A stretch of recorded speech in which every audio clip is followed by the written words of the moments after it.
Aujourd'hui avec Miguel, on souhaitait en savoir un petit peu plus sur les métiers autour de la création et du design et on a beaucoup de chance puisqu'à Bordeaux, il y a un imprimeur très spécial qui s'appelle Bulk. Et donc aujourd'hui, Florent et Yann nous reçoivent dans leur imprimerie. Est-ce que vous pouvez vous présenter et nous en dire un petit peu plus sur votre business? Bonjour, je suis Florent, donc je suis l'associé de Yann, je suis graphiste initialement et j'ai cofondé l'atelier Bulk il y a 3 ans avec Yann Cloutier.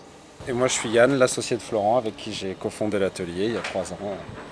Et tu es imprimeur. Et je suis imprimeur. Qu'est-ce qu'il a de spécial cette imprimerie à Bordeaux? Il est bien rangé. Pour moi, c'est vraiment les machines. Je ne sais pas si vous voyez, mais c'est des machines Tu peux parler des il y a machines 50 ans. Ouais. Tu parlais des machines. Machine ancienne. La plus ancienne est de 1948, la plus récente est de 1976.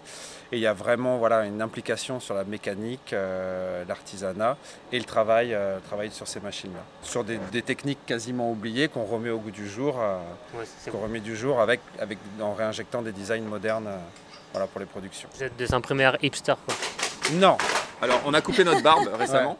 Mais on peut dire qu'on fait partie de cette transition générationnelle avec des gens qui ont un peu plus de la trentaine, qui s'accaparent des techniques un peu anciennes, un peu oubliées.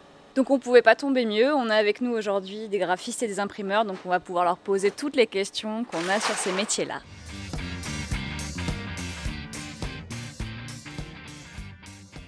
La beauté des choses, l'artisanat, l'exécution, le savoir-faire, l'exactitude. Pour moi, c'est le jeu, l'expérience, le renouvellement et se confronter à chaque fois des nouveaux challenges. Tu vois, ça c'est des mots stratégiques. D'accord, ok. On a toujours l'impression qu'on n'a jamais le temps parce qu'on est toujours pressé. C'est pas vrai parce que ici, justement, ce qu'on essaie de prendre, c'est le temps pour comprendre la typologie de métier et de projet des gens. Il faut s'accorder du temps pour faire du bon travail et surtout du premier coup. Rien de plus à rajouter. Non. Ouais. Justement, de ne pas s'imposer.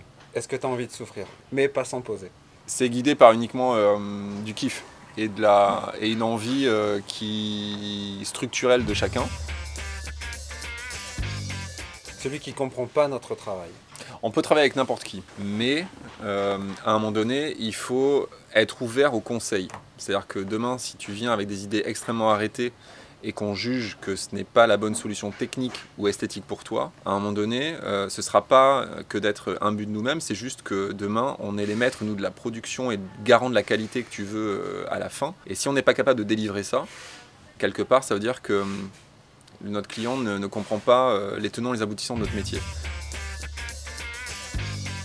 L'imprimeur parfait pour un graphiste, c'est quelqu'un qui va t'amener des connaissances que tu ne soupçonnes pas et qui va t'amener surtout une flexibilité dans les boulots et te proposer des choses par rapport à ton design.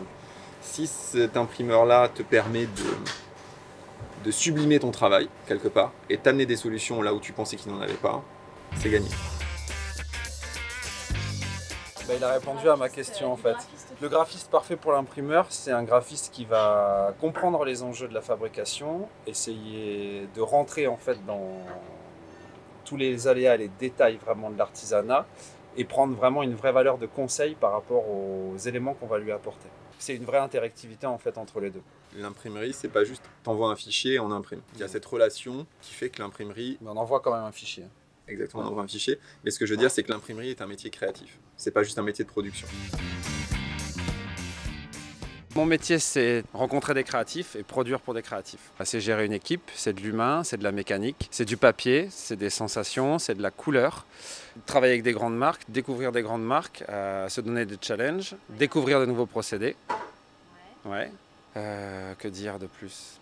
Travailler avec des clients dans le monde entier. Quand t'aimes ça, c'est pas dur. C'est pas des conditions qui sont dures. Quand c'est des métiers passion, c'est des métiers que tu fais pleinement et ça, tu regardes pas. Moi, je travaille 45 heures, entre 45 heures et 50 heures par semaine. J'aime ça, ouais. C'est du bon sens, en fait. Voilà. J'ai pas réinventé le métier, mais je lui ai donné une nouvelle âme, un nouveau souffle.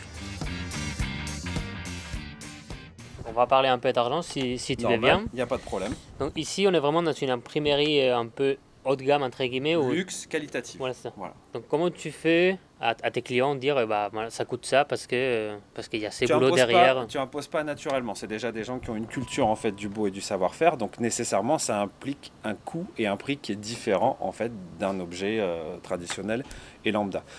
Du coup, on a vu qu'il y avait des machines un peu Ouais. old school. Combien ça coûte une imprimerie un peu comme la vôtre? Ça peut coûter de 50 000 à 5 millions. Tout dépend ce que tu veux en faire. Effectivement, c'est des investissements qui sont lourds en termes de matériel, de ressources productives.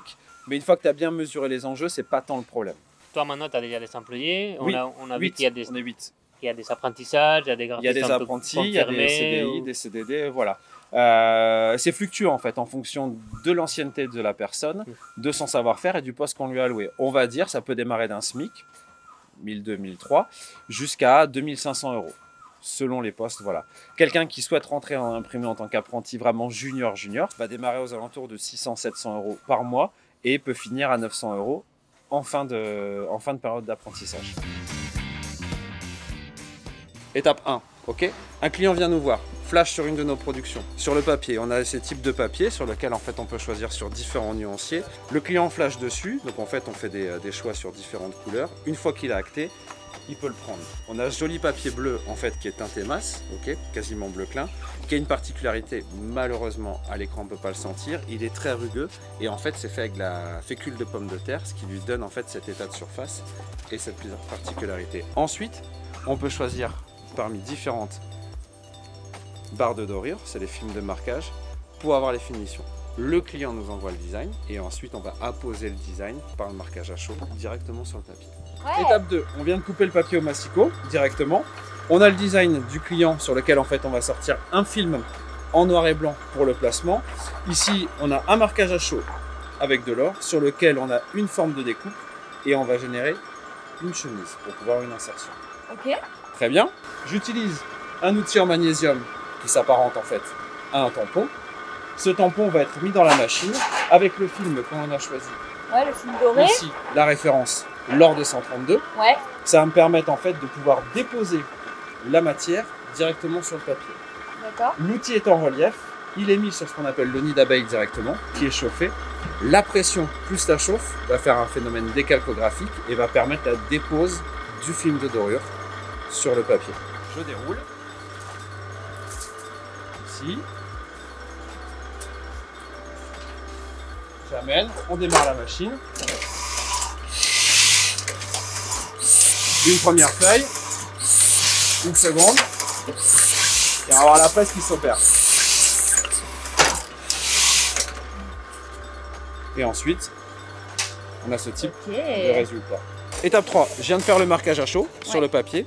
Donc ensuite, on va prendre la forme de découpe qu'on a directement ici pour le passer en machine, faire une découpe de fenêtre, faire l'airainage et créer en fait la future chemise qui va être le fourreau pour pouvoir y mettre les menus dedans. Ok. Étape 4, donc du coup je viens de finir directement le marquage, la découpe du papier en brut, plus ensuite la forme et on va passer au massicot pour pouvoir dégager toutes les parties qui ne vont pas nous intéresser et arriver vraiment vers le produit fini.